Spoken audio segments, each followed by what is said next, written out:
When I started dance, it was by accident. I was going to be an auto mechanic. Sometimes destiny plays a part in our lives, because when I was doing a music appreciation course, we were told, and I found out I liked classical music in high school, beginning high school. Took a music appreciation course. The teacher said, there's a symphony going on. If you go to the theater, I'll give you a special grade, do a little report, and tell me where the violins sit and all that, blah, blah, blah. So when I went, this friend of mine took me. It was a Spanish dance concert.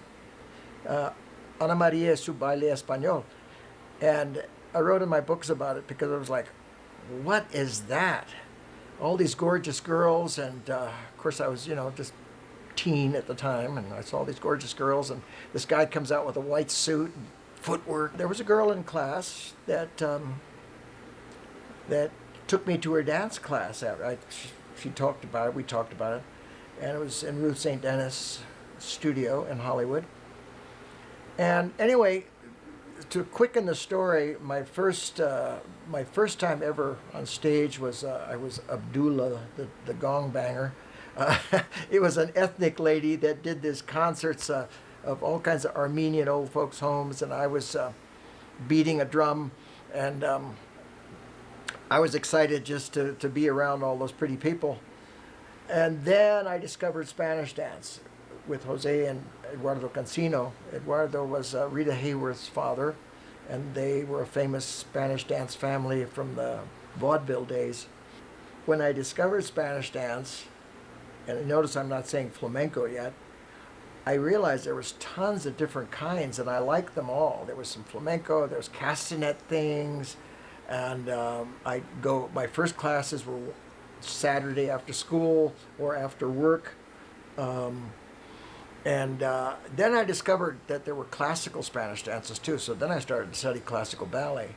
So my training over the years has been with the focus on the forms of Spanish dance and flamenco and the classical school, which, based on ballet, there's a classical school in Spain called Escuela Bolera, the Bolero school.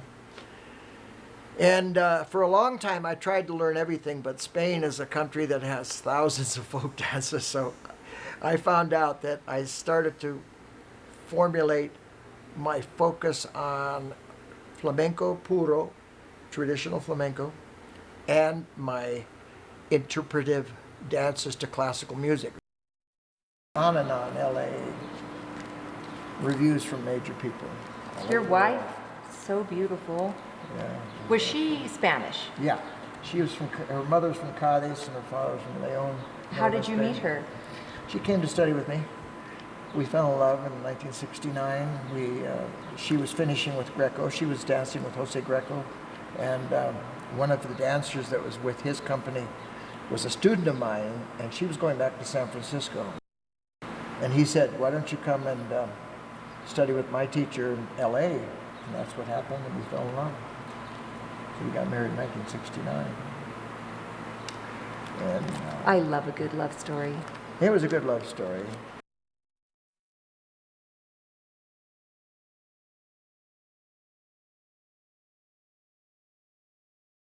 Flamenco's always been there. When I first discovered it and fell in love with it, it's also been my purpose.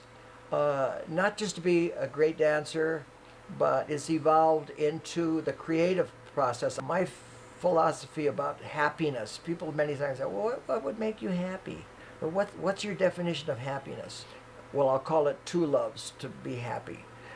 Personal love and creative love. I've experienced someone to love and be loved, and also I found that flamenco was me.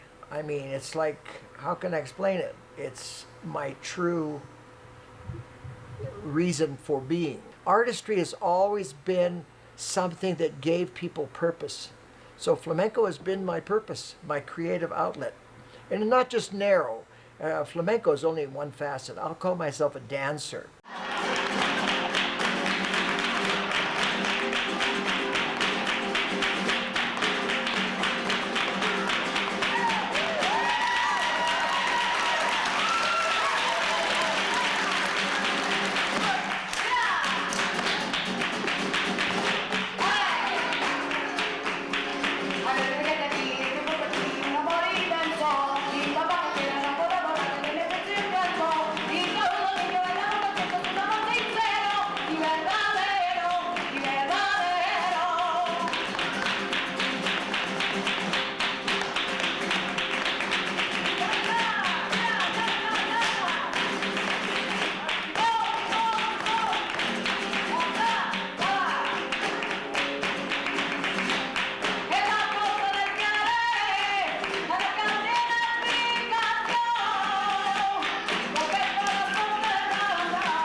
That's another thing I've dedicated to, is trying to be an individual as an artist, performing artist. Some of my greatest critiques that I love, more than if someone says, "Oh, Teo, you or Mr. Morca or whatever, you dance great." No, my favorite is when someone says to me, "You don't look like anybody else."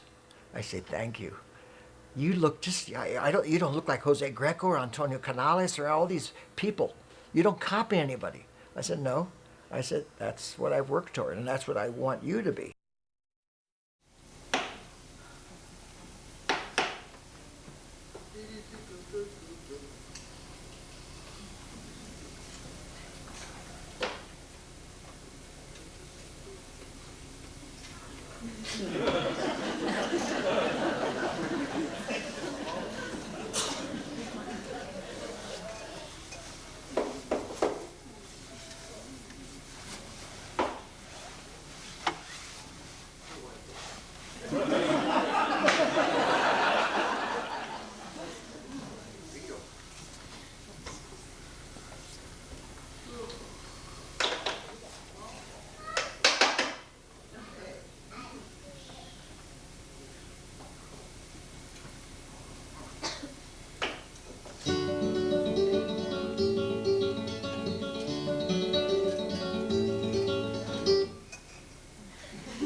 There's a lot of people that think different for difference sake is what makes something. Like when people started to first even put in cajon with flamenco, that was kind of new, but it's been overdone almost. I like cajon.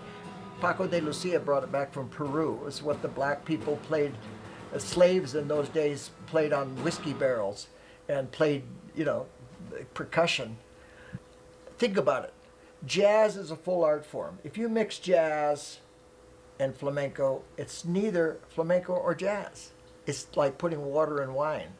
Or say you mix ballet steps with flamenco, which is happening. I mean, people are trying to say, oh, well, we got to do something different. No, a good traditional situation of flamenco, of guitar, cante, baile, y jaleo, which are the four parts of flamenco. When you get past that to add like, okay, let's add you know, flute. It doesn't do anything. I love Hungarian violin. I was raised on that, but there's people adding violin to flamenco. It doesn't work. It's too, you know, it's not. The guitar is what it is. In flamenco, there's nothing that has really changed in the last 100 years other than technique. Think about it. The guitar still has 6 strings. The singers still sing the exact same palos or forms. The rhythms are still the same. 4-count. All the dancers are either 4-count rhythm, 12-count rhythm, or 6/8. And the only difference is you see dancers now that have a hell of a lot more technique as guitarists. I'm just answering a question like, well, what's new in flamenco? Well, a lot of technique, because people are using the words now, modern flamenco, and, oh, Teo, you're from the old school. Yeah, I'm from the old school. I'm the one that stays in rhythm. Spaniards are real funny, especially when you're working with them, especially with the Gitanos, the real Spanish gypsies. They don't want to feel that an American can dance as well as I did. So when they heard, you know, when I first started working with in the Café de Chinitos, which was all Gitanos there, major tablao in Madrid, I told them, I was from California, you know, at first I said American, now they kind of looked at me, you know, and they say, tus padres. I said, where are your parents? I said, oh, well, really, you know, from Hungary. Ah, claro, es un húngaro. And so from then on, I was el húngaro, H-U-N-G-A-R-O. There's no shortcut in training. There's a physical, emotional, spiritual, and mental approach to an art form. I've taken the time as a non-Spaniard to literally devote my life to learning it correctly. And there's another thing. When I teach, if it doesn't work, I throw it out. I don't fall in love with steps. I don't fall in love with any specific thing if it doesn't work, just because it's my personality saying that I like it. Flamenco should be the most individual dance expression in the world. Think about it. In ballet, the corps de ballet is the most important part. Whereas flamenco, it's a solo form. So my technique that I've taken years and years to work out, my so-called method, is trying to develop and bring out the individuality in my students. There's no one body that is alike, no one age. Somebody could be taller, shorter, heavier, thinner. My method is worked out so that there is a Morca method. There's three things going on here. A great dancer doesn't mean he can teach, or she. Teachers, there's great teachers that don't dance very well. Balanchine learned that years ago if you study. He was never a great dancer, but he created, a million ballets. And then there's choreographers. What I've learned after close to 60 years of teaching is that the one main difference is the youth don't seem to have as much patience as they had. People want instant gratification now. This place should be packed. When I first studied early with my ballet teachers and my flamenco teachers, we came to class, we worked, we did homework. I've had people that, I can't get that step, and they want it right now. I call it muck flamenco, like McDonald's. Oh. Yeah, you want instant gratification. You study 3 weeks and they're tired already. I tell new students, I said, don't even buy shoes or anything, because why don't you see if you're going to like it after 3 months? You're going to find out that it's work.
And I was inspired by Carmen Amaya. In 1960, I followed her group in with a little group that I had. 2 girls, a guy, another dancer, and I had 2 guitarists and a singer. It was a very nice club in Hollywood called the Café Madrid.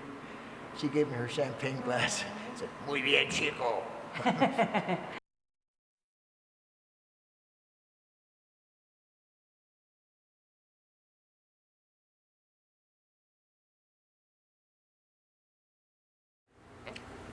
I can relate to Picasso in all due respect of an artist that goes through different periods. And really quickly going through my period as a dancer, as I started to get more technique, I started to find out that I wanted to dance not just a limited amount of dances, but I wanted to do a lot of different kind of dances. And most led to classical music. I choreographed